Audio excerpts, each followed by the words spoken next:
अस्सलाम वालेकुम।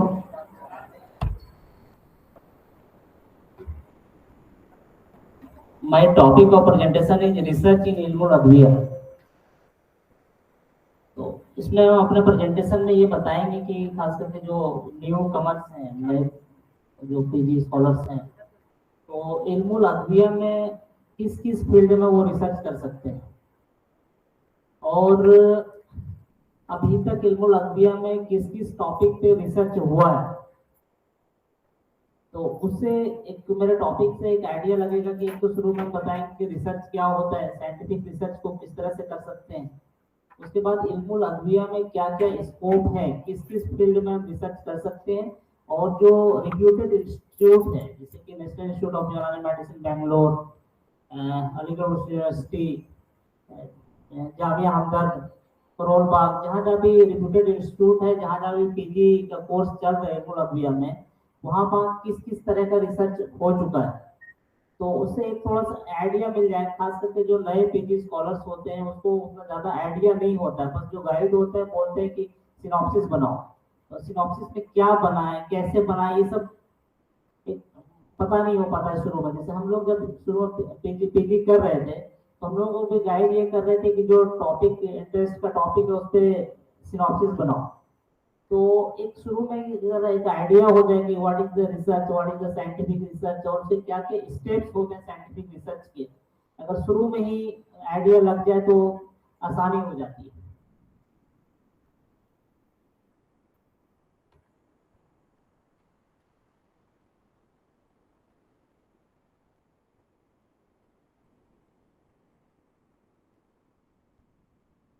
ये पॉइंटर नहीं होती। हम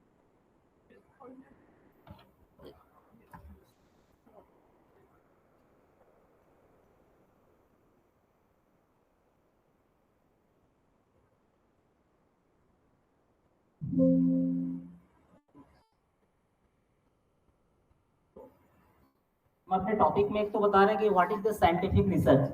रिसर्च और साइंटिफिक रिसर्च अलग होता है। तो what is the scientific research? Scientific research, it is the process of knowing new facts and verifying old ones by applying of systematic and scientific methods.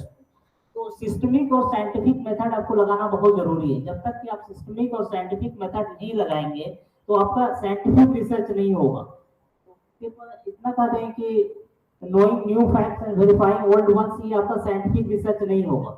Scientific research तभी होगा कि जो step wise है, ठीक है, उस स्टेप वाइज से अगर आप नहीं जाएंगे तो आपका साइंटिफिक रिसर्च नहीं होगा। साइंटिफिक रिसर्च होने के लिए ये कंपलसरी है कि सिस्टमैटिक एंड साइंटिफिक मेथड्स होना चाहिए। अब साइंटिफिक मेथड्स का प्रोटोकॉल दिया हुआ है, उसी प्रोटोकॉल से उसी स्टेप वाइज आपको वर्क करना पड़ेगा। तो उसी स्टेप से अगर वर्क करेंगे तभी आपका साइंटिफिक रिसर्च होगा, अदरवाइज साइंटिफिक रिसर्च नहीं होगा।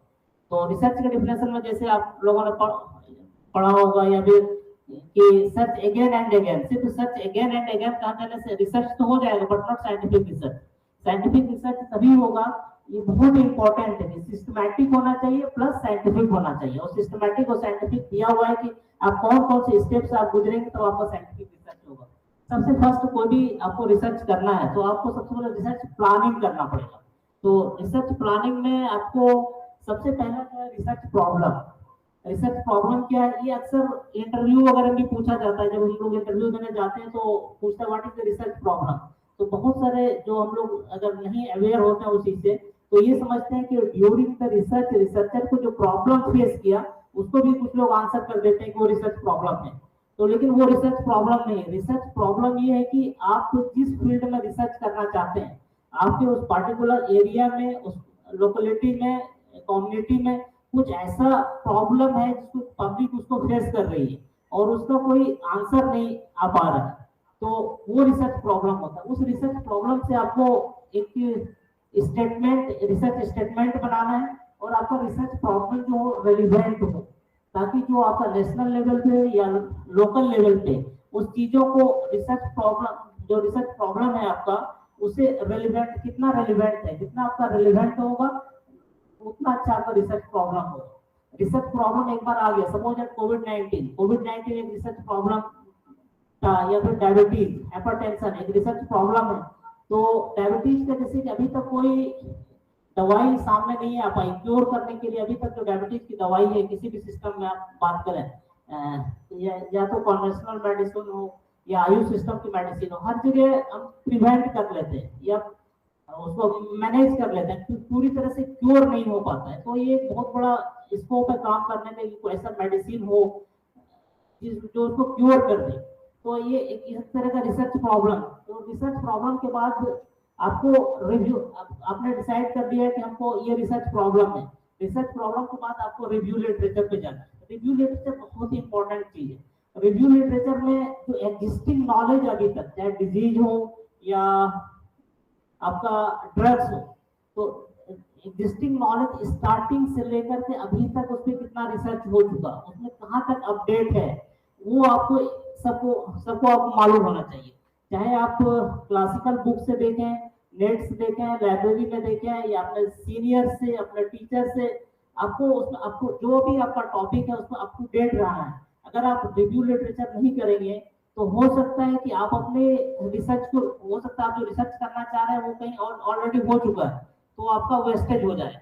तो आपको हर तरह से अपडेट होना पड़ेगा रिव्यू लिटरेचर में। जो भी आपका डिजीज हो, उस डिजीज से कि अभी तक कहाँ तक उसमें रिसर्च हो चुका है और हम उसमें क्या ऐड कर सकते हैं, आपको पूरी तरह से अपडेट होना चाहिए। उसी तरह से अगर ड्रग की बात करें तो ड्रग में भी आपका कोई जो भी ड्रग है आप उसको देखें उस ड्रग पे कहीं कितना रिसर्च हो चुका है, जैसे कि उसमें स्टैंडर्डाइजेशन, उस ड्रग का स्टैंडर्डाइजेशन हुआ है कि नहीं, उसका फिजियोकेमिकल स्टैंडर्डाइजेशन जो है फिजिकल पैरामीटर, केमिकल पैरामीटर या फिर बायोलॉजिकल इवैल्यूएशन हुआ है कि नहीं, और बायोलॉजिकल इवैल्यूएशन है तो किस किस डिजीज के अगेंस्ट हो चुका है, उसके अंदर कौन से ऐसे केमिकल कंस्टिट्यूएंट है जिस रिसर्च प्रॉब्लम के लिए जिस ड्रग को सिलेक्ट किए हैं उसको वो सॉल्व कर सकता है।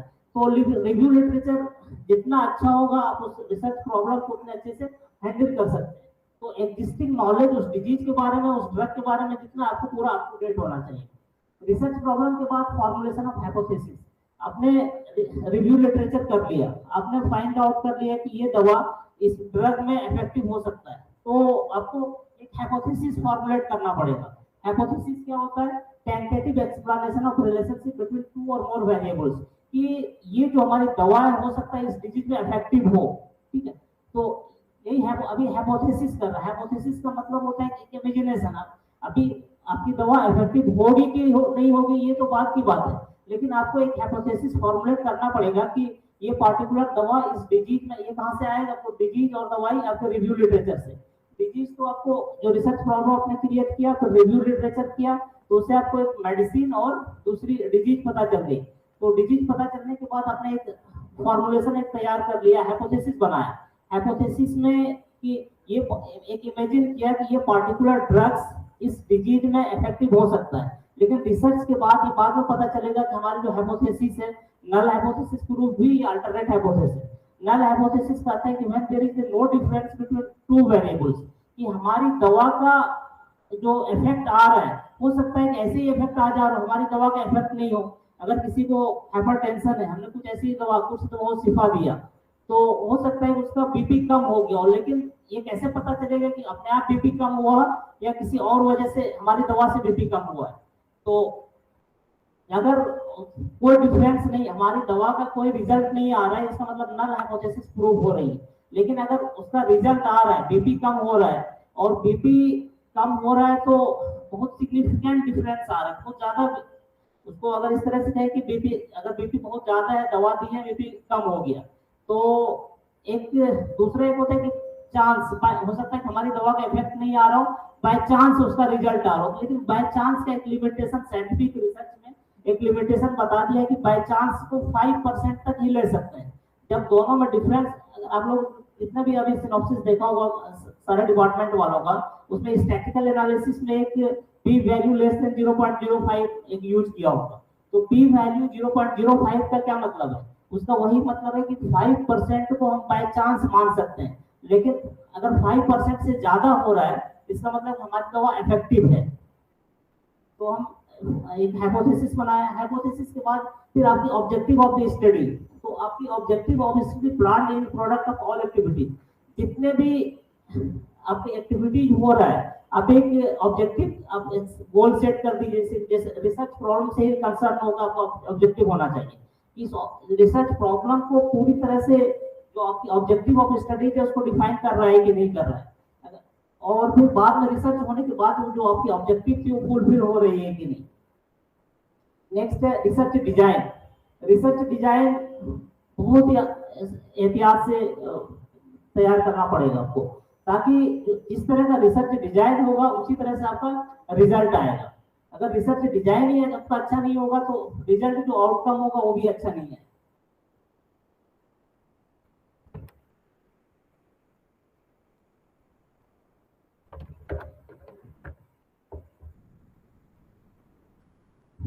रिसर्च डिजाइन के बाद फिर collection of data sufficiently for significant results. अब कलेक्शन ऑफ रिसर्च में दो ही चीजें, collection of the data and analysis of the data. तो डाटा कितना कलेक्ट करें, हमारा सैंपल साइज क्या हो, ये एक बड़ा टिपिकल बात होता है कि हम अगर क्लिनिकल ट्रायल करना है तो हमारा सैंपल साइज क्या होना चाहिए, या फिर एनिमल ट्रायल करना है तो नंबर ऑफ एनिमल्स हमारा कितना होना चाहिए। क्योंकि सीपीसीए गाइडलाइन जो सीपीसीए जो एथिकल कमेटी के लोग होते हैं वो हमेशा ये कोशिश उनकी रहती है कि नंबर ऑफ एनिमल्स कम से कम यूज हो। तो आपको, और एथिकल कमेटी वाले ये कहते हैं कि हम रिड्यूस कर दें एनिमल को या अवॉइड करते हैं एनिमल एक्सपेरिमेंटेशन को। तो आपको उसका प्रॉपर जस्टिफिकेशन देना पड़ेगा कि अगर हम नंबर ऑफ एनिमल कम लेंगे तो हमारा जो रिजल्ट आएगा वो प्रॉपर सही रिजल्ट नहीं आ पाएगा।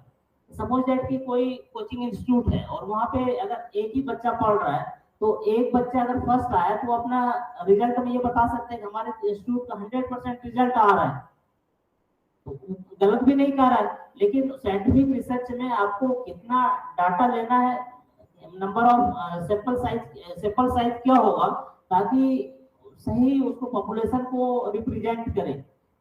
बेसिकली सैंपल साइज क्या है कि किसी भी पॉपुलेशन का स्मॉल पोर्शन जो उस पॉपुलेशन को रिप्रेजेंट करे। तो आपको जो कलेक्शन ऑफ डाटा होना चाहिए वो सफिशिएंट होना चाहिए। फिर उसके बाद analysis of data. Analysis of the data फिर आपको देखना पड़ेगा कि आपका किस तरह का है, कि पैरामेट्रिक टेस्ट है कि नॉन पैरामेट्रिक टेस्ट है। पैरामेट्रिक टेस्ट में जिसमें कि पार्टिकुलर नंबर है, जैसे कि ब्लड शुगर हो गया, कोलेस्ट्रॉल लेवल हो गया, जिसमें कि पार्टिकुलर नंबर पैरामेट्रिक टेस्ट कहलाता है। फिर पैरामेट्रिक टेस्ट में भी आपको देखना पड़ेगा कि सैंपल साइज क्या है, ग्रुप कितने हैं। अगर दो ग्रुप है, अगर दो ग्रुप में तो पैरामेट्रिक टेस्ट में टी टेस्ट या जेड टेस्ट लगेगा। अगर ग्रुप ज्यादा है, मोर देन 2 ग्रुप्स है, तो एनोवा टेस्ट लगेगा। तो आपको अगर नॉन पैरामेट्रिक टेस्ट है तो काई स्क्वायर टेस्ट लगेगा।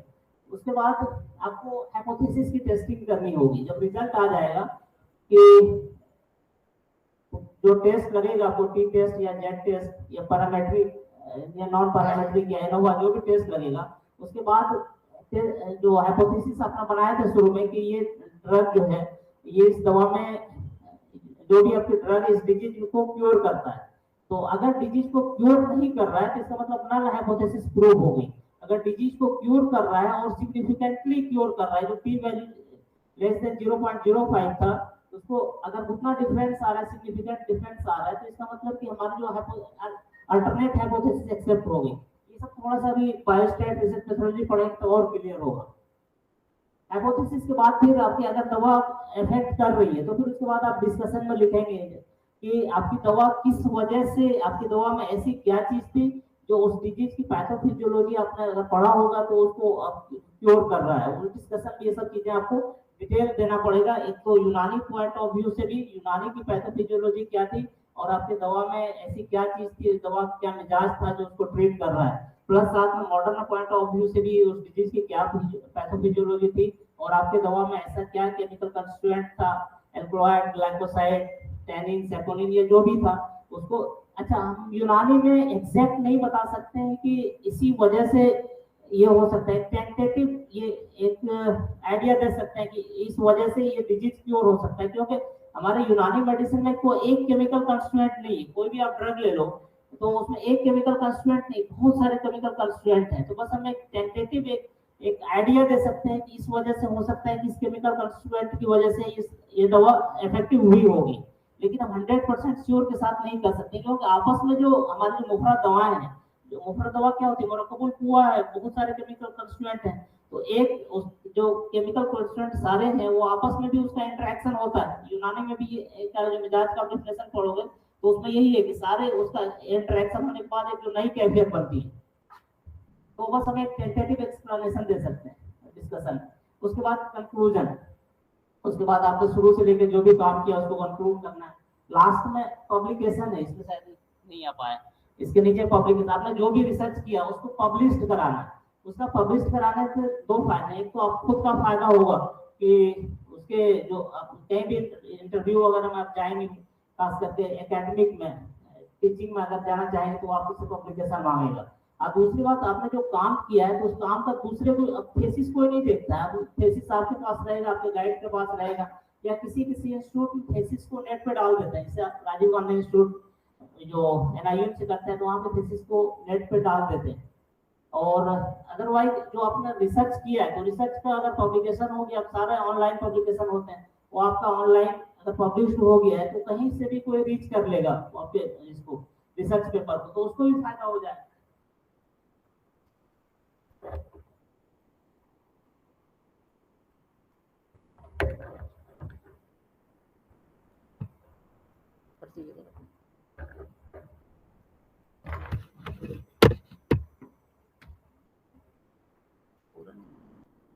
पूरा में से ऑनलाइन रिकॉर्डिंग में स्लाइड नहीं चल।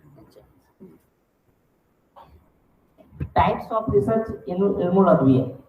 इल्मुल अदविया में किस किस फील्ड में रिसर्च कर सकते हैं? एक तो एक्सपेरिमेंटल रिसर्च, खास करके एक्सपेरिमेंटल फार्माकोलॉजी। एक्सपेरिमेंटल फार्माकोलॉजी में एक्सपेरिमेंटल रिसर्च हम लोग ज्यादातर यही समझते हैं कि ये एनिमल पे ही ट्रायल होता है, लेबोरेटरी एनिमल पे ही ट्रायल कर सकते हैं, लेकिन ऐसा नहीं। जहाँ भी एक्सपेरिमेंटल डिजाइन होगा आपके रिसर्च का, चाहे वो आप ह्यूमन बीइंग पे करें या एनिमल पे करें, वो एक्सपेरिमेंटल रिसर्च में कहलाएगा। तो हम जो खास करके हमारे यहाँ ज्यादातर जो स्टडी होती है वो एक्सपेरिमेंटल रिसर्च एनिमल पे होता है, लेबोरेटरी एनिमल पे। अब लेबोरेटरी एनिमल पे डिफरेंट स्टडीज हो सकती है कि हाइपोग्लाइसेमिक इफेक्ट देखना है, हाइपोलिपिडेमिक इफेक्ट देखना है, या फिर दूसरा भी देखा आपने लास्ट डे जो पीजी का प्रेजेंटेशन था, एंटी ल्यूकेमिक इफेक्ट देखना है कि किसी एनिमल में पहले हम कार्सिनोमा इंड्यूस करते हैं, ल्यूकेमिया इंड्यूस करते हैं, फिर अपनी दवा देके देखते हैं कि हमारी दवा इफेक्टिव है कि नहीं है। उसी तरह से हम स्टैंडर्डाइजेशन के भी हमारे यहाँ बहुत बड़ा रोल है, उसमें भी बहुत लोग रिसर्च करते हैं, क्योंकि हम लोग जो दवाएं इस्तेमाल करते हैं वो क्रूड फॉर्म में दवाएं करते हैं। क्रूड फॉर्म में जब दवाएं इस्तेमाल करते हैं तो क्रूड फॉर्म में भी खास करके हम अगर हर्बल की बात करें तो प्लांट्स की बात करें तो उसमें रूट इस्तेमाल करते हैं, लीव्स इस्तेमाल करते हैं, उसी तरह से बार्क इस्तेमाल करते हैं, तो वेरिएशन बहुत ज्यादा होता है। अगर हम जाफरान अगर कश्मीर का लें या फिर इंडिया के दूसरे पार्ट से जाफरान लें तो उसमें बहुत ज्यादा वेरिएशन होता है। तो एक स्टैंडर्डाइज होना चाहिए कि एक रेंज होना चाहिए कि उसमें जो केमिकल कंस्टिट्यूएंट है उसका इस यहाँ से इस रेंज में हो, इसके ज्यादा हो या कम हो तो एक्सेप्टेबल नहीं होगा। तो एक स्टैंडर्डाइजेशन की तरफ भी लोगों का रुझान है। दूसरा एंटी माइक्रोबियल स्टडी, जो भी हमारी ड्रग्स होती है उसको भी हम एंटी माइक्रोबियल स्टडी, उसमें एंटीसेप्टिक इफेक्ट है या नहीं है उसकी भी स्टडी कर सकते हैं।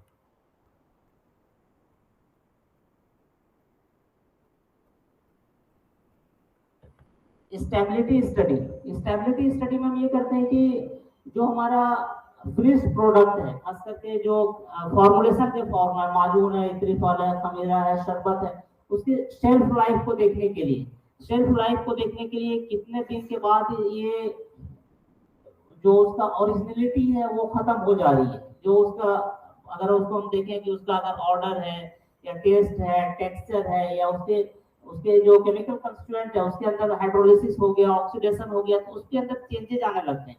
तो स्टेबिलिटी स्टडी में हम ये देखते हैं कि वो सारी चीजें जो ओरिजिनल फॉर्म में जब तक है, ठीक है, तब तक तो सही है, लेकिन जैसे ही उसके अंदर चेंजेस आ जाते हैं, चेंजेस कहाँ से आएगा? एनवायरमेंटल का, जैसे टेम्परेचर का इफेक्ट पड़ सकता है, ह्यूमिडिटी का असर पड़ सकता है, या कंटेनर खुद जिसमें दवाई रखी उसका इफेक्ट पड़ सकता है। तो इन सब चीजों का भी उसमें इफेक्ट पड़ता है। स्टेबिलिटी स्टडी में शेल्फ लाइफ के बारे में देखते हैं दवाओं का। उसी तरह से लिटरेरी रिसर्च में अलग अलग चीजें हैं, जैसे कि अब्दाल अद्विया अगर दो ड्रग्स अगर एक दूसरे के बदल है तो किस तरह से बदल है, उसको फिर रिसर्च करके देखते हैं कि उसके अंदर कौन कौन से ऐसे केमिकल कंस्टिट्यूएंट हैं जो एक दूसरे से मिलते जुलते हैं। तो अब्दाल अद्विया में उस दोनों ड्रग का डिटेल प्रोफाइलिंग करते हैं कि अगर एक दवा दूसरे की दवा बदल है तो क्यों बदल है।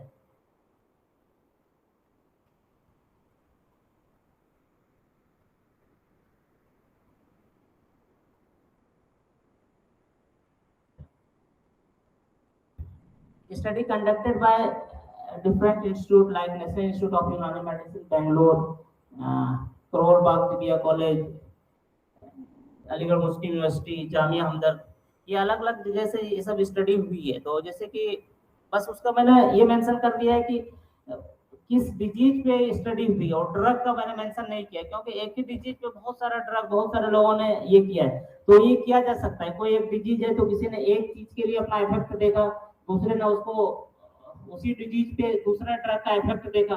अच्छा, इसमें जो टॉपिक सेलेक्ट करते हैं तो ये चीजें ध्यान में रखना होता है कि हम जो जिस डिजीज पे कर रहे हैं उसका रेफरेंस हमारे क्लासिकल लिटरेचर में होना चाहिए। ऐसा नहीं कि अपने मन से कोई ड्रग उठाया और किसी डिजीज पे देख लिया, तो उस ड्रग का किसी क्लासिकल बुक में रेफरेंस हो उस डिजीज के बारे में कि ये पार्टिकुलर ड्रग है, सिंगल ड्रग्स है या कंपाउंड ड्रग्स है, उस पार्टिकुलर डिजीज में किसी रेफरेंस बुक में है ऐसा कैसे इलाज किया गया है। ठीक है, अगर आप ऐसे कोई ड्रग उठाएंगे और ऐसे आप किसी डिजीज को रिसर्च करेंगे तो बड़ा ऐसे नहीं कर सकते, क्योंकि फिर उसका डोज में ये होगा कि हमारे यहाँ जो थोड़ा सा जो आयु सिस्टम का मेडिसिन है उसमें ये है कि हमारी जो दवाएं हैं बहुत सालों से इस्तेमाल हो रही है, तो उसमें हर दवा के शुरू में टॉक्सिसिटी स्टडी या फिर उसका डोज जैसे निकाला जाता है करना जरूरी नहीं। ये है कि ये एक्सपीरियंस बेस्ड मेडिसिन है, इतने दिनों से इस्तेमाल हो रहा है तो बहुत सारी चीजों में छूट है। लेकिन यही चीजें अगर कन्वेंशनल मेडिसिन में ड्रग डिस्कवरी में आप बात करेंगे तो इस तरह से नहीं कर सकते। तो हमारे यहाँ ये है कि अगर कोई मेंशन है किसी बुक में, रेफरेंस बुक में ये दिया हुआ है कि ये पार्टिकुलर ड्रग्स इस डिजीज में इफेक्टिव है, तो आप उसको लेकर के रिसर्च कर सकते हैं। रिसर्च करने में इस चीज का ध्यान रखना है कि कॉपी पेस्ट नहीं होना चाहिए। किसी ने अगर कोई ड्रग को लेकर किसी पार्टिकुलर डिजीज पे आप रिसर्च किया है तो एकदम सेम वही नहीं कर सकते, तो आपको कुछ ना कुछ उसमें चेंज करना पड़ेगा और चेंज भी सिग्निफिकेंट हो। ऐसा नहीं किसी ने कि अगर अल्कोहलिक एक्सट्रैक्ट किया है तो आप उसको हेटेरो अल्कोहलिक एक्सट्रैक्ट ले लिए या फिर एक्वस एक्सट्रैक्ट ले लिए, कोई ऐसा सिग्निफिकेंट डिफरेंस होना चाहिए ताकि उसका कुछ आउटपुट हो, आप उसको आंसर कर पाए। जस्ट कॉपी पेस्ट नहीं होना चाहिए।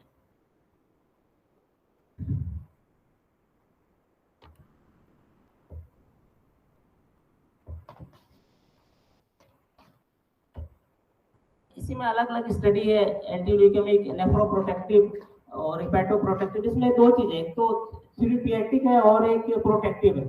थेरेप्यूटिक में पहले क्या करते हैं कि हम डिजीज को इंड्यूस करते हैं, पहले डिजीज को इंड्यूस करके फिर अपने ड्रग देके देखते हैं। लेकिन प्रोटेक्टिव वाला में क्या करते हैं कि पहले हम अपनी दवा देके देखते हैं, उसके बाद देखते हैं कि डिजीज को इंड्यूस करते हैं कि कितना प्रोटेक्ट कर रहा है। तो थोड़ा सा कल कुछ लोगों ने थोड़ा सा उसको आप लोग देख लीजिएगा जो प्रेजेंटेशन दिया है कि कहाँ पे थेरेप्यूटिक में अपनी दवा पहले देनी है या पहले डिजीज इंड्यूस करना है। तो ये थोड़ा सा डिफरेंस है कि प्रोटेक्टिव इफेक्ट को देखना है या थेरेप्यूटिक इफेक्ट देखना है। तो इसमें जितनी भी एनिमल स्टडी है उसमें सब वही करते हैं कि किसी पार्टिकुलर एजेंट से वो डिजीज इंड्यूस करते हैं। डिजीज इंड्यूस करने का बहुत सारे मेथड्स होते हैं, जैसे कि अगर डायबिटीज की बात करें तो डायबिटीज एनिमल में जो इंड्यूस करते हैं स्टेप्टोजोटोसिन से इंड्यूस करते हैं या एलेक्सॉन से इंड्यूस करते हैं, या अगर हम दूसरी बात करें तो पैनक्रियाटेक्टोमी करते हैं। अगर एनिमल का पैनक्रियाटेक्टोमी करते हैं, पैनक्रियाज को अगर रिमूव करते हैं तो बीटा सेल ऑफ लंगरेंस भी रिमूव हो जाएगा। बीटा सेल ऑफ लंगरेंस रिमूव हो जाएगा तो इंसुलिन का लेवल क्या होगा, कम हो जाएगा। तो इंसुलिन का लेवल कम होगा तो डायबिटीज इंड्यूस हो जाएगा। तो और भी बहुत सारे मेथड है, तो आपको उसका जस्टिफिकेशन देना पड़ेगा कि आप जिस मेथड से इंड्यूस कर रहे हैं उस मेथड को क्यों, उसी मेथड को आपने क्यों लिया, दूसरे मेथड को क्यों नहीं लिया। उसी तरह से हिपैटोप्रोटेक्टिव है कि हिपैटोप्रोटेक्टिव आप किस चीज से इंड्यूस हिपैटोटॉक्सिसिटी काउज कर सकते हैं, उसके भी अलग अलग मेथड्स होते हैं। CCL4 है या जेंटामाइसिन है, बहुत सारे मेथड्स होते हैं। Anti inflammatory, antipyretic. एंटीपायरेटिक में आपको क्या करना है कि पैरेक्सिया इंड्यूस करना है। Brewers east usually commonly use होता है। ब्रीवर्स ईस्ट ले करके उसको नेक ऑफ द नेक पे एनिमल को इंजेक्ट करते हैं, उसके बाद कुछ देर बाद उसमें पैरेक्सिया इंड्यूस।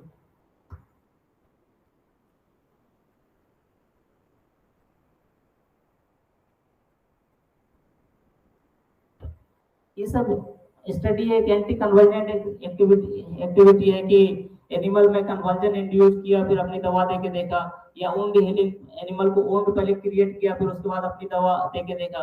अच्छा, इन जितनी भी स्टडी है सबके पैरामीटर्स होते हैं, जैसे कि आपको डायबिटीज है तो डायबिटीज का पैरामीटर होगा weight of the animal, fasting blood sugar, postprandial blood sugar, insulin level, ये सारे पैरामीटर्स है। तो पैरामीटर्स को उसी हिसाब से लिया जाता है जो आपने डिजीज है, जैसे कि आपने हेपेटोटॉक्सिसिटी इंड्यूस किया तो उसमें पैरामीटर जो होगा आपका लीवर से रिलेटेड होगा, एलएफटी होगा, लीवर फंक्शन टेस्ट, जैसे कि बिलिरुबिन का लेवल होगा, उसके बाद एसजीओटी, एसजीपीटी या जो भी उसके पैरामीटर्स हैं। नेफ्रोटॉक्सिसिटी इंड्यूस किया तो आपका जो केएफटी है, किडनी फंक्शन टेस्ट है, यूरिया है, क्रेटिनिन है, उससे रिलेटेड जो मार्कर है उसको हम लेते हैं, उसी को हम पैरामीटर्स कहते हैं। ये सब स्टडी है, anti depressant activity, aphrodisiac, anti fertility, anti thrombotic effect, lithotripsy, acute, subacute, chronic toxicity study, anti polycystic ovarian syndrome, in vitro evaluation of anti lithotripsy। इसमें एनिमल एक्सपेरिमेंटेशन में एक चीज है कि हम इन विवो और इन विट्रो दोनों study कर सकते हैं। इन विवो स्टडी जैसे कि होल एनिमल पे हम स्टडी कर रहे हैं, और इन विट्रो स्टडी में क्या करते हैं कि किसी पार्टिकुलर जो ऑर्गन है उसका, उस ऑर्गन को हम निकाल लेते हैं या फिर मार्केट में बना बनाया रहता है, उसमें फिर अपने ड्रग हम इफेक्ट देखते हैं, तो वो इन विट्रो स्टडी होती है।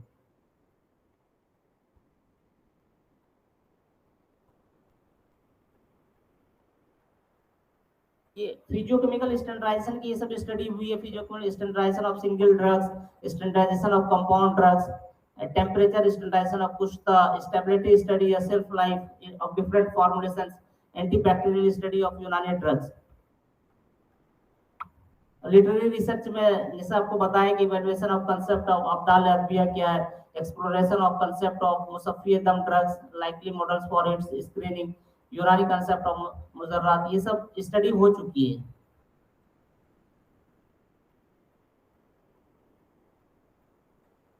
अब एनिमल एक्सपेरिमेंटेशन में क्या होता है कि जब हम एनिमल ट्रायल करते हैं तो एनिमल ट्रायल में guidelines for the use of laboratory animals, laboratory animals का जो मेडिकल साइंस का इतना ज्यादा एडवांसमेंट हो रहा है तो उसमें एनिमल एक्सपेरिमेंटेशन का बहुत बड़ा रोल है, क्योंकि विदाउट एनिमल एक्सपेरिमेंटेशन से हम डायरेक्ट आप क्लिनिकल ट्रायल पे या ह्यूमन बीइंग पे नहीं जा सकते, क्योंकि कोई भी नई चीजें हैं, कोई भी नया प्रोसीजर होगा या कोई नया ड्रग होगा तो कोई भी नहीं कहेगा कि हमारे ऊपर आप डायरेक्ट क्लिनिकल ट्रायल करो, ठीक है, और ये इथिकल भी नहीं है। तो उसके लिए स्टेप वाइज जाना पड़ता है कि पहले हम क्लिनिकल एक्सपेरिमेंटल रिसर्च से पास करते हैं, उसके बाद हम क्लिनिकल ट्रायल के डिफरेंट फेजेस में जाते हैं, लास्ट उसके बाद फिर फोर्थ स्टेज में जाके कोई भी दवा मार्केट में आती है या कोई भी डायग्नोस्टिक चीज है वो मार्केट में आती है। तो एनिमल का बहुत बड़ा लेबोरेटरी एनिमल का बहुत बड़ा कंट्रीब्यूशन है। तो खास एक बहुत सारे नोबेल प्राइज जो एनिमल जो एक्सपेरिमेंटेशन किया है उसको मेडिकल साइंस में मिला है। और विस्टर इंस्टीट्यूट भी है अमेरिका में, एक विस्टर रैट के नाम से एक विस्टर इंस्टीट्यूट भी है। तो स्मॉल लेबोरेटरी एनिमल में कई सारे एनिमल आते हैं, सिर्फ विस्टर रैट ही नहीं आते, उसमें माइस है, रैट है, रैट की अलग अलग वैरायटी है, उसके बाद गिनी पिग है, हैमस्टर है, तो ये सब स्मॉल लेबोरेटरी एनिमल में आता है। उसके बाद फिर हायर लेबोरेटरी एनिमल में मंकी है, डॉग है, उस पर रिसर्च करते हैं। तो एनिमल का इतना ज्यादा कंट्रीब्यूशन होने की वजह से उसको कंट्रीब्यूशन होने की वजह से एक गाइडलाइन बना दिया गया है कि उसी गाइडलाइन के हिसाब से आपको रिसर्च करना है। तो अगर उस गाइडलाइंस के हिसाब से आप रिसर्च नहीं करेंगे तो फिर आपके ऊपर पाबंदी आयद हो सकती है। वो गाइडलाइन जो है CPCA committee for the purpose of control and supervision of experiment on animal, तो ये गाइडलाइन आपको पूरा डिटेल बताता है कि जहाँ पे भी आप रिसर्च कर रहे हैं तो आपका एनिमल हाउस कैसा होना चाहिए। अगर आप एनिमल हाउस बना रहे हैं तो किस एरिया में आपको एनिमल हाउस बनाना है, कितने एरिया में आपका एनिमल हाउस बनाना है, लोकेशन आपका एनिमल हाउस का क्या होगा, कैसा होगा कि वहाँ पे कोई ट्रैफिक ज्यादा ना हो, क्योंकि एनिमल जो है बहुत जल्दी वाइब्रेशन को परसीव कर लेता है और वो आपके रिसर्च पे उसका इफेक्ट आएगा। तो कोई रेलवे ट्रैक है, आपका कोई स्कूल है बिल्कुल रेलवे ट्रैक के बगल में नहीं हो और वहाँ पर एनिमल हाउस अगर आपने बना दिया और रेलवे जब ट्रैक क्रॉस करेगा तो उसके वाइब्रेशन से एनिमल क्या होगा, इफेक्टेड होगा। उसी तरह से कोई बस स्टैंड वगैरह ना हो या पब्लिक प्लेसेस ना हो, तो ऐसी जगह पर आप एनिमल हाउस बनाएं। तो एनिमल हाउस बनाने के बाद उसमें पूरा डिफाइन रहता है कि आपका एनिमल हाउस कैसा होगा, उसकी वॉल कैसा होगा, उसका फ्लोर कैसा होगा, उसका केज जिसमें आप एनिमल को रखते हैं वो कैसा होगा, उसका वेंटिलेशन कैसा होगा, उसमें डार्क लाइट साइकिल कैसा है, उसमें पर्टिकुलर 12 आवर की लाइट, 12 आवर की डार्क साइकिल है कि नहीं है। तो पूरा एक एक चीज उसमें मेंशन करना होता है। इवन कि केज जो है वो केज किस चीज से, जिसमें एनिमल को रखते हैं वो किस चीज का बना हुआ है। ये इस वजह से करते हैं कि हमारे यहाँ जो स्टडी होती है randomise control trial, randomise control trial का मतलब होता है कि हम रेंडमली सैंपल को ले लेते हैं। रेंडमली सैंपल में लेने इसलिए लेते हैं कि ताकि हमारी स्टडी में बायस कम से कम हो, और दूसरा कंट्रोल इसलिए कि हम जो एनिमल हमारा उसको पूरा कंट्रोल में रखते हैं कि इन्वायरमेंटल कंडीशन को एकदम बिल्कुल कंट्रोल कर देते हैं कि इतने आवर्स की लाइट हो, इतने आवर्स की डार्क साइकिल हो, यही फीड हम दे सकते हैं, बाहर का कोई इफेक्ट नहीं हो। उसके बाद फिर अपनी दवा का हम इफेक्ट देखते हैं कि हमारी दवा में क्या इफेक्ट आ रहा है। तो ये सीपीसीए गाइडलाइन में शुरू से ही है प्रोक्योरमेंट ऑफ एनिमल, जहां से आपको एनिमल प्रोक्योर करना है, क्योंकि हर जगह हर एनिमल हाउस में ब्रीडिंग नहीं, फैसिलिटीज नहीं होती। तो उस एनिमल हाउस को वहां पे एनिमल को आपको लेने के लिए जहां पे ब्रीडिंग की फैसिलिटी अवेलेबल है वहां से आपको एनिमल को प्रोक्योर करना पड़ेगा। और एनिमल को प्रोक्योर करने के लिए एनिमल ऐसे बिकता नहीं कि आप गए और बोल दिए उनको 50 एनिमल चाहिए, इस तरह से नहीं। आपकी जो सिनॉप्सिस होगी वो सिनॉप्सिस अगर एथिकल से क्लियर हो गया होगा तो एथिकल क्लियरेंस उसको मिल गया होगा, फिर उसी वही सिनॉप्सिस जाएगा, साथ में जाएगा जहां से आपको एनिमल लेना है, उसमें कितना रिक्वायरमेंट है उसके हिसाब से आपको एनिमल लाना। फिर वहां से जो एनिमल आपको जहाँ ब्रीडिंग हो रहा है वहां से अगर आपको एनिमल भेजेंगे तो फिर वहां से एक उसका भी मेंशन है कि आपको किस गाड़ी में उसको लाना है, कैसे लाना है। फिर यहाँ पे लाने के बाद जहाँ पे आप स्टडी होगा वहां पे एक्लिमाइज करेंगे आप एनिमल को। एनिमल को एक्लिमाइजेशन बहुत ज्यादा जरूरी है, अगर नहीं करेंगे तो क्योंकि उसका जो रास्ते में जो ट्रांसपोर्ट के दौरान जो उसको हरासमेंट हुआ उसका प्लस इन्वायरमेंटल कंडीशन उसका चेंज हो गया, तो उसको पहले अलग से एनिमल को अलग कुछ दिन के लिए फौरन उसको रिसर्च नहीं करते हैं, उसको अलग कुछ दिन के लिए रख देते हैं। अलग इसलिए रखते हैं ताकि एक तो जो उसको इन्वायरमेंटल का जो फैक्टर है वो खत्म हो जाए, दूसरा ये कि अगर वहां पे कोई डिजीज उसको उस एनिमल के अंदर हो तो वो डिजीज भी अगर इतना उसका इंक्यूबेशन पीरियड होगा कि वो डिजीज भी क्लियर हो जाएगा, पता चल जाएगा उसके साइन सिम्टम्स। उसके बाद फिर आप वो एनिमल को एक्लिमाइजेशन करने के बाद उसको अलग अलग केजेज में रखते हैं। उसका भी मेंशन है कि एक केज में कितने एनिमल को रखना है, एक कमरे में कितने स्पीशीज को रखना है, उसी हिसाब से हम एनिमल को रखते हैं।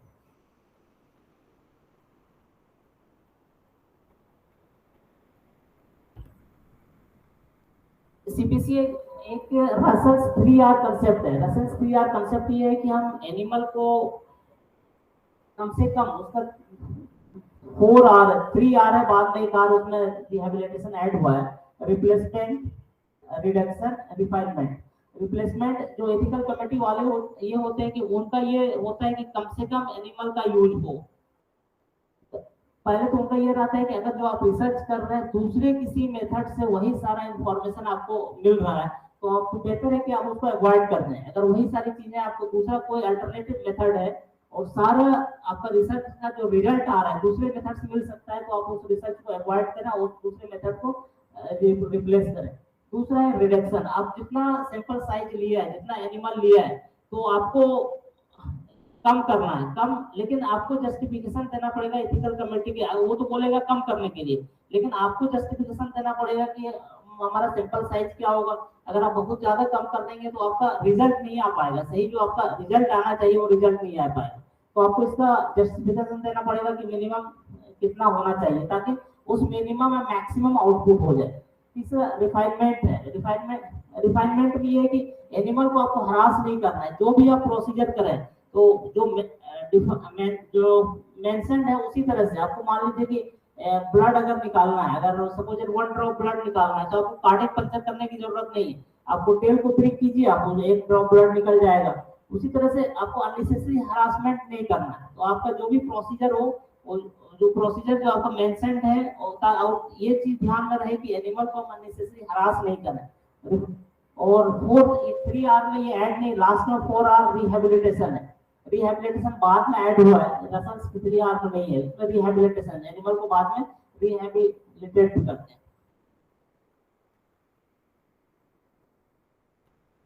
अब एक नया वर्ड यूज है इन सिल्को स्टडी। अब एनिमल की स्टडी में इतना ज्यादा ये रिस्ट्रिक्शन हो रहा है कि उसके बदले में एक इन सिल्को स्टडी एक कंप्यूटर बेस्ड स्टडीज होता है ड्रग डेवलपमेंट में कि बिल्कुल ये नई स्टडी है इन सिल्को स्टडी जो करता है। इसमें क्या करते हैं कि एक जो ड्रग होता है ड्रग को कंप्यूटर में डिफरेंट सिमुलेशन करते हैं। सिमुलेशन करने के बाद एक पॉजिटिव लीड मिलता है। जब पॉजिटिव लीड मिलेगा उसको फिर फर्दर एनिमल एक्सपेरिमेंटेशन में या फिर दूसरे जो ड्रग डेवलपमेंट का दूसरा स्टेप्स है उसमें हम जा सकते हैं। तो ये बेसिकली इन सिल्को स्टडी एनिमल बेस्ड स्टडी नहीं, ये computer based study. In vitro और इन विवो के बारे में आपको बताया अभी पहले।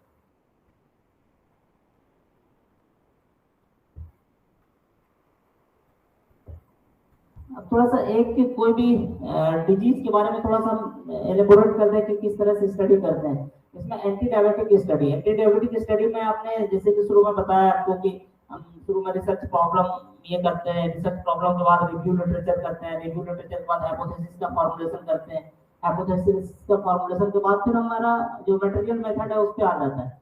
मटेरियल मेथड में authentication and preparation of the test drug.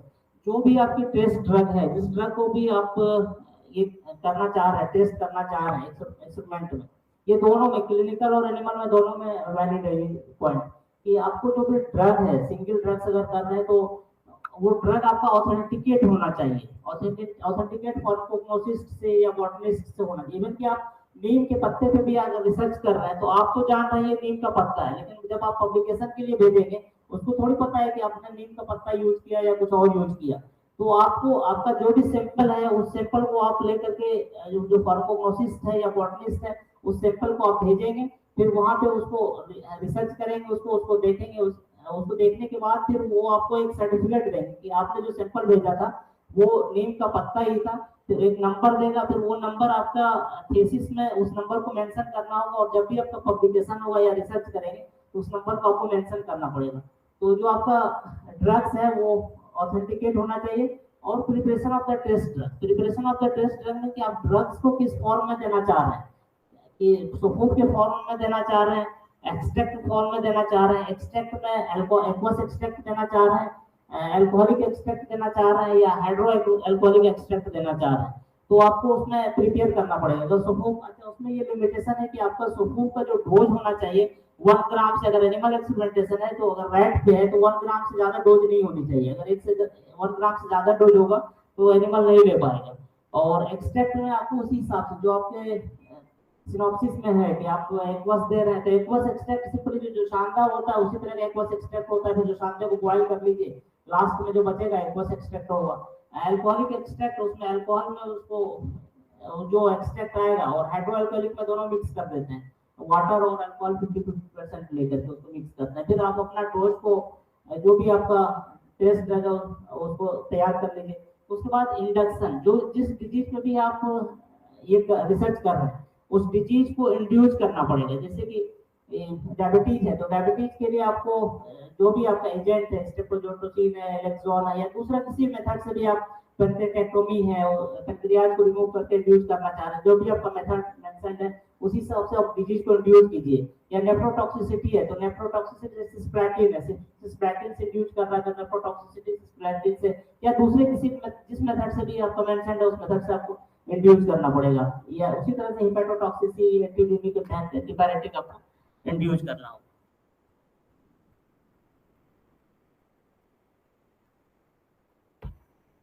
Dose conversion factor, उसके बाद ह्यूमन में जो डोज दिया रहता है, किसी ये तो जो भी हमारे क्लासिकल बुक्स है उसमें ह्यूमन बीइंग का डोज दिया रहता है, उसमें एनिमल का डोज तो नहीं दिया रहता है। तो हम ह्यूमन बीइंग के डोज को एनिमल में कन्वर्ट करते हैं। तो कन्वर्ट किस तरह से करते हैं, उसका कन्वर्जन फैक्टर अलग अलग दिया हुआ है कि उसका जो एरिया होता है एनिमल का, जिसे एनिमल को मूव करना है उस हिसाब से डोज को कैलकुलेट किया जाता है, उसका बॉडी का सरफेस एरिया कितना है। तो यूजुअली कन्वर्जन फैक्टर 7 से हम उसको वेट को कन्वर्ट कर सकते हैं कि अगर 5 ग्राम है तो उसका एनिमल में कितना डोज आ जाएगा उसी एक्सट्रैक्ट का या फिर उसी पाउडर का। उसके बाद फिर एक्सपेरिमेंटल एनिमल, जो एक्सपेरिमेंटल एनिमल है वो आपको मेंशन किया हुआ है कि कौन से एनिमल पे, लेबोरेटरी एनिमल पे आप रिसर्च कर रहे हैं, माइस पे कर रहे हैं या फिर रैट पे कर रहे हैं, रैट में भी किस तरह का कौन सा स्ट्रेन ले रहे हैं आप, या फिर गिनी पिग पे कर रहे हैं। अच्छा, इसमें भी अलग अलग दिया रहता है कौन से डिजीज के लिए कौन सा एनिमल सुटेबल है या कौन से डिजाइन के लिए कौन सा एनिमल है। ऐसा नहीं कि कोई सा भी डिजीज को सब में मिस्टर राइट ले लिया, उसका मेंशन है कि कौन सी डिजीज में आपको कौन सा एनिमल लेना है और कितना एनिमल का वेट कितना होना चाहिए उसी वेट के रेंज में। जैसे कि 150 इसमें ये दिया जाता है कि जैसे कि हम बात करते हैं कि डायबिटीज की बात करते हैं, अगर टाइप 2 डायबिटीज की बात करते हैं, टाइप 2 डायबिटीज ज्यादातर जो होता है कि एडल्ट ऑनसेट होता है, आफ्टर 40 इयर्स यूजुअली होता है, लेकिन अब पहले भी हो सकता है। तो एडल्ट ऑनसेट या 40 इयर्स के बाद तो हमारे कितने एज का एनिमल लें, कितने कितने मंथ्स का एनिमल है ताकि उसको 40 इयर्स को रिप्रेजेंट करे। तो ये क्लियर कट मेंशन है कि हम अगर फैक्ट में अगर कोई रिसर्च करना चाहते हैं तो हमारे एनिमल का क्या होगा, उसका एनिमल का जो कितने दिन का एनिमल होना चाहिए या कितने वेट का एनिमल होना चाहिए, बिल्कुल क्लियर कट डिफाइंड है। उसी तरह से फिर एनिमल को हम कैसे रखेंगे, और जैसे बताया कि बीसीपीसी गाइडलाइन है, उसी हिसाब से हम एनिमल को फिर रखते हैं।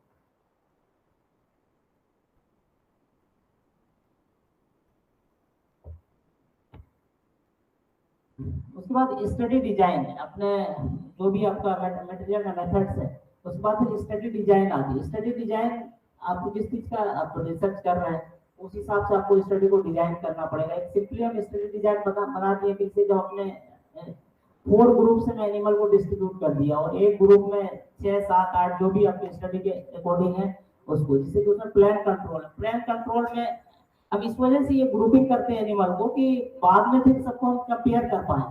जैसे कि प्लान कंट्रोल है, तो प्लान कंट्रोल में क्या करते हैं कि ओनली व्हीकल्स, मान लो कि रिसर्च स्टार्ट किया, जो प्लान कंट्रोल का एनिमल है, प्लान कंट्रोल में 8 एनिमल है, तो 8 एनिमल को हम व्हीकल्स दे रहे हैं। व्हीकल्स का मतलब कि एक तो नॉर्मल फूड दे ही रहे, और जिस फ्लूइड में या जिस चीज में, अगर मान लो कि पाउडर हम दवाई दे रहे हैं पाउडर, तो पाउडर जिस चीज में घोल रहे हैं उसको, तो जिस डिस्टिल वाटर में ले रहे हैं, नॉर्मल स्लाइन में ले रहे हैं, गम एकेसिया में ले रहे हैं, जिस चीज में भी ले रहे हैं वो व्हीकल्स कहलाती है। तो फर्स्ट ग्रुप को हम नॉर्मल डाइट दे रहे हैं और व्हीकल्स दे रहे हैं, इसके अलावा हम कुछ नहीं दे रहे हैं। नॉर्मल एनिमल है उसको बस व्हीकल्स दे रहे हैं। व्हीकल्स क्या है? व्हीकल्स है कि जिस चीज में हम ड्रग को डिसॉल्व कर रहे हैं, ठीक है, ताकि हमको ये पता चल जाए कि व्हीकल्स का कोई इफेक्ट तो नहीं आ रहा है।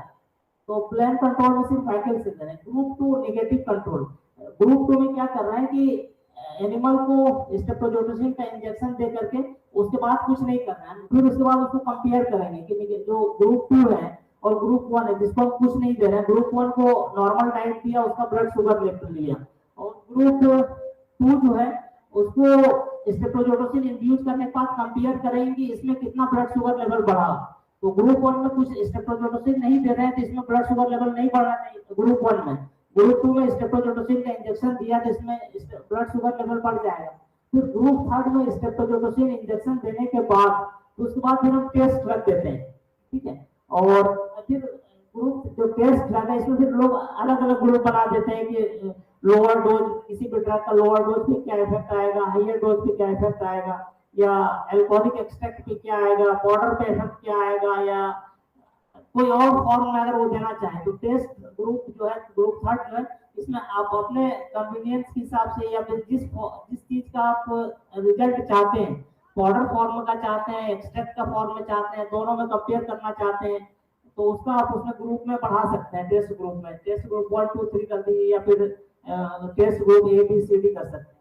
और फोर्थ ग्रुप क्या है? Standard group. स्टैंडर्ड ग्रुप जो ऑलरेडी मेंशन्ड है, मतलब एक स्टैंडर्ड ड्रग्स मार्केट में अवेलेबल। बेहतर तो ये होता है कि इसमें टेस्ट ग्रुप में कोई यूनानी की ड्रग्स होती, उसको हम कंपेयर करते हैं, स्टैंडर्डाइज होता कि ये पर्टिकुलर ड्रग्स है और वो डायबिटीज में हेल्पफुल है और ये ब्लड शुगर लेवल को कम करता है और डायबिटीज में हेल्पफुल है।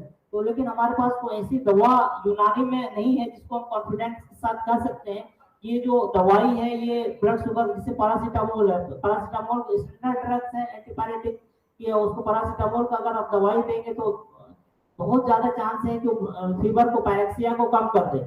उसी तरह से यूनानी में कोई ऐसी दवा स्टैंडर्ड ड्रग्स होनी चाहिए जो है नहीं, कि उसको दवा को लेकर के फिर उस दवा से जो स्टैंडर्ड ड्रग हमारी दवा है उससे फिर जो हम जिस दवा को ले रहे हैं उससे कंपेयर करें।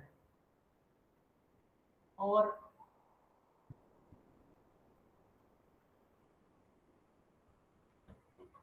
These are the different parameters. ये अलग अलग डिजीज के लिए अलग अलग पैरामीटर्स होता है, जैसे कि डायबिटीज के लिए मेंशन किया मैंने weight of the animal. Weight of the animal लेते हैं fasting blood sugar, post parental blood sugar, insulin level, urine sugar, lipid profile, glycosylated haemoglobin, glycogen content. ये अकॉर्डिंग टू डिजीज वेरी करेगा. जैसा अभी पहले बताया कि अगर कोई नेफ्रोटॉक्सिसिटी कर रहा है तो उसका पैरामीटर अलग हो जाएगा. हेपेटोटॉक्सिसिटी करेगा तो उसका पैरामीटर अलग हो जाएगा. एंटीपायरेटिक इफेक्ट देख रहा है तो वहां पे पैरामीटर पैरेक्सिया हो जाएगा. तो ये डिजीज के अकॉर्डिंग उसका जो पैरामीटर होगा वो वेरी करेगा.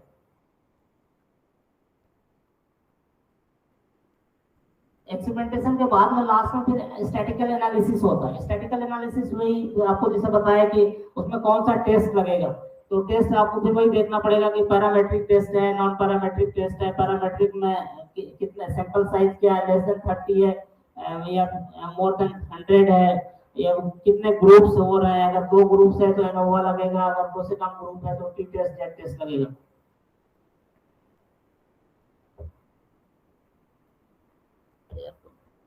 पानी वानी हमको भी दे दो यार, पानी है सर को हमको. अब स्टैंडर्डाइजेशन ऑफ हर्बल ड्रग्स. ये अब स्टैंडर्डाइजेशन में हम क्या करते हैं, स्टैंडर्डाइजेशन में तो कंफर्म इट्स आइडेंटिटी.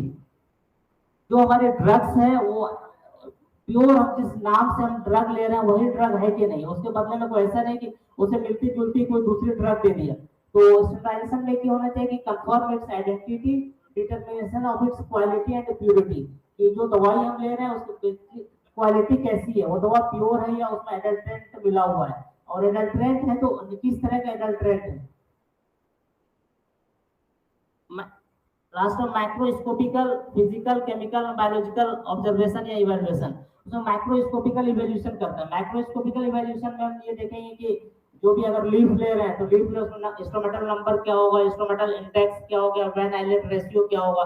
उसी तरह से फिजिकल इवैल्यूएशन में उसमें उसकी एश वैल्यू कितनी होगी, पीएच वैल्यू क्या होगा, मॉइस्चर कंटेंट कितना होगा. क्योंकि हर ड्रग का एक पर्टिकुलर रेंज है. अगर उसी रेंज के अंदर जितने फिजिकल पैरामीटर्स हैं या केमिकल पैरामीटर्स हैं, अगर उस रेंज के अंदर आ रहा है तब तो ठीक है. अगर उस रेंज के अंदर ज्यादा हो रहा है या कम हो रहा है तो फिर हम उस ड्रग से उसको खारिज कर देंगे. स्टैंडर्डाइजेशन में ऑर्गेनोलेप्टिक, पहले तो ऑर्गेनोलेप्टिक इवैल्यूएशन करते हैं कि उसका कलर कैसा है, ऑर्डर कैसा है.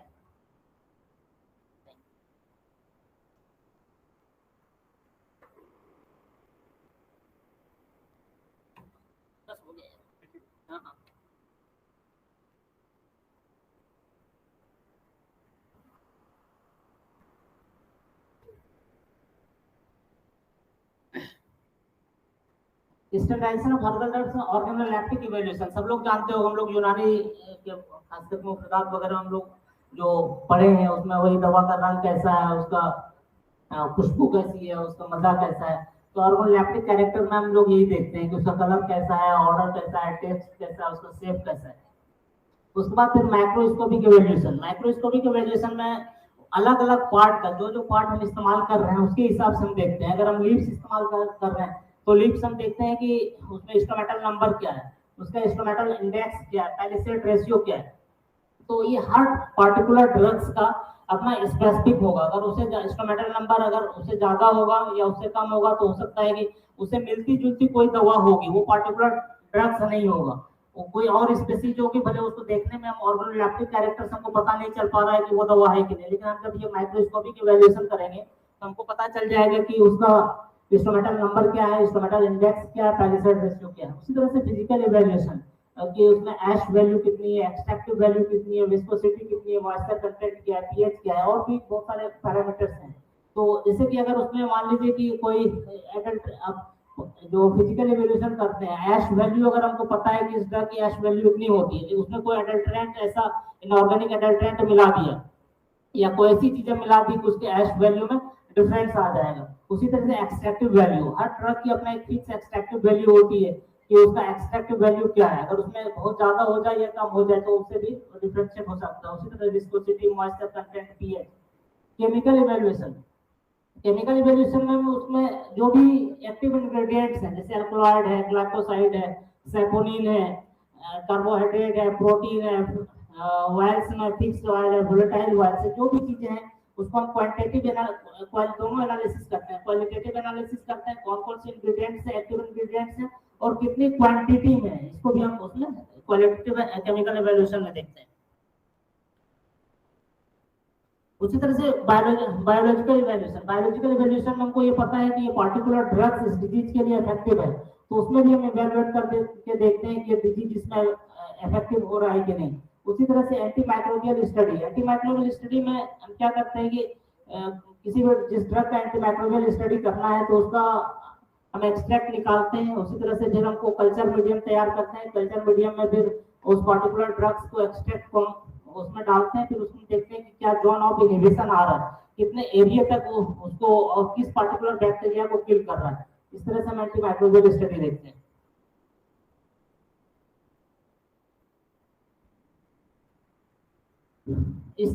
स्टेबिलिटी स्टडी में हम किसी भी ड्रग की शेल्फ लाइफ को देखते हैं कि कोई भी मार्जून है, खमीरा है, त्रिफल, वो कितने दिन के बाद खराब हो जाता है, ठीक है, उसकी एक्सपायरी डेट क्या होती है। तो हम अलग अलग मेथड होता है स्टेबिलिटी स्टडी का, जैसे कि एक एक्सेलरेटेड जो स्टेबिलिटी स्टडी करते हैं, एक स्टेबिलिटी चेंबर होता है, उस चेंबर में हम उस पार्टिकुलर किसी मार्जून का हमको स्टेबिलिटी स्टडी करनी है, तो इसकी शेल्फ लाइफ क्या होगी, कितने दिन के बाद इसमें डिटोरिएशन हो जाएगा। मान लीजिए कि किसी कोई मार्जून है वो 2 साल के बाद खराब होता है, तो हम 2 साल तक तो वेट नहीं कर सकते ना, उसको हमको देखने के बाद कि 2 साल तक हम वेट करें, उसके बाद उसको फिर हम देखें 2 साल के बाद कि उसमें क्या डिटोरिएशन हो रहा है। तो एक स्टेबिलिटी चेंबर होता है, स्टेबिलिटी चेंबर में हम फिक्स कर देते हैं कि ये 2 साल के अंदर उसको कितना ह्यूमिडिटी का एक्सपोजर होगा, कितना लाइट का एक्सपोजर होगा, या इन्वायरमेंटल जो फैक्टर्स है उसका क्या क्या एक्सपोजर होगा। स्टेबिलिटी चेंबर में हम उस तरह से फिक्स कर देते हैं, फिर उसको 2 साल के अंदर जितना उसको एक्सपोजर होना चाहिए हम कम टाइम में ही वो एक्सपोजर हम कर देते हैं। उसके बाद हर थोड़े थोड़े दिन के बाद उसके जो फिजिकल इवैल्यूएशन है या केमिकल इवैल्यूएशन है या बायोलॉजिकल इवैल्यूएशन है, उसको हर थोड़े थोड़े दिन में हम करके देखते हैं कि उसमें कोई डिटोरिएशन तो नहीं आ रहा है। डिटोरिएशन कैसे आ जाता है कि उसमें कोई हाइड्रोलिसिस तो नहीं हो गया, कोई ऑक्सीडेशन नहीं हो गया, या दूसरे कोई केमिकल चेंजेस तो नहीं आ गए। और केमिकल चेंजेस क्यों आएंगे कि इन्वायरमेंटल फैक्टर की वजह से, लाइट की वजह से, या फिर दूसरा जो इन्वायरमेंटल फैक्टर्स है उसकी वजह से कोई चेंजेस तो नहीं आ रहा है, या फिर उसका ऑर्गोनोलेप्टिक कैरेक्टर में भी चेंजेस आ सकता है, देखने में उसका कलर चेंज हो सकता है, उसका ऑर्डर, उसकी खुशबू बदल सकती है। तो इसी तरह से हम स्टेबिलिटी स्टडी करते हैं।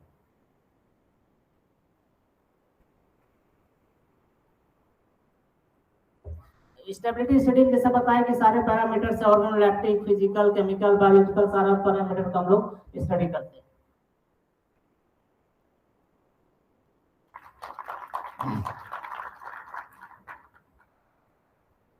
अब किसी को कोई क्वेश्चन हो तो पूछ सकते हैं।